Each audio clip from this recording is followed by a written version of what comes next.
সাধারণত এসএসসি পরীক্ষা কেন্দ্রের বাইরে থাকে অপেক্ষমান অভিভাবকদের ভিড়। সবার চোখে মুখে থাকে সন্তানের জন্য দুশ্চিন্তা। কিন্তু নাটোরের লালপুর কেন্দ্রের ভেতরের গল্প সিনেমার গল্পকেও হার মানায়। একই বেঞ্চে বসে কলম চালাচ্ছেন দুই পরীক্ষার্থী, কিন্তু একজনের বয়স 15, অন্যজনের 40। তবে সম্পর্কটা সহপাঠীর নয়, সম্পর্কটা মা ছেলের। লোকলজ্জা আর বয়সের শিকল ভেঙে এই বয়সে কেন পরীক্ষার হলে বসতে হলো 40 বছর বয়সী ফুলঝুরি বেগমকে?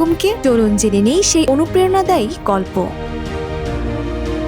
অভাবের সংসারে ছোটবেলাতেই বিয়ের পিঁড়িতে বসতে হয়েছিল ফুলঝুরি বেগমকে। সংসারের ঘানি টানতে গিয়ে নিজের পড়াশোনার স্বপ্নটা বিসর্জন দিয়েছিলেন অনেক আগেই, কিন্তু মনের কোণে জমানো সেই পুরনো জেদ আর এসএসসি পরীক্ষা দেওয়ার ইচ্ছাটা মরে যায়নি। অবশেষে 2026 সালের এসএসসি পরীক্ষায় ছেলের সাথে পরীক্ষার্থী হিসেবে অংশ নিয়েছেন তিনি। পেশায় ভ্যান চালক স্বামী নজরুল ইসলামের সামান্য আয়ে 3 বেলা ঠিকমতো খাবার জোটানোই যেখানে দায়, সেখানে স্ত্রীর এই অসময়ে পড়াশোনার জেদকে সম্মান জানিয়েছেন তিনি। ভ্যান চালিয়ে আর দিনমজুরি করে জোগাচ্ছেন মা ছেলের পরীক্ষার ফি।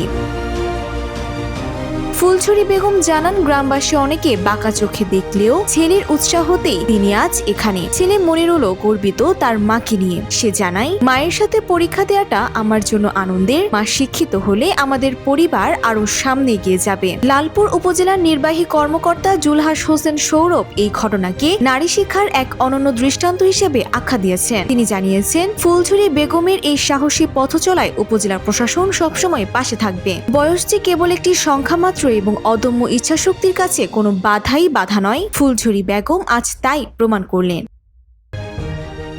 Desk report, Bangladesh bulletin.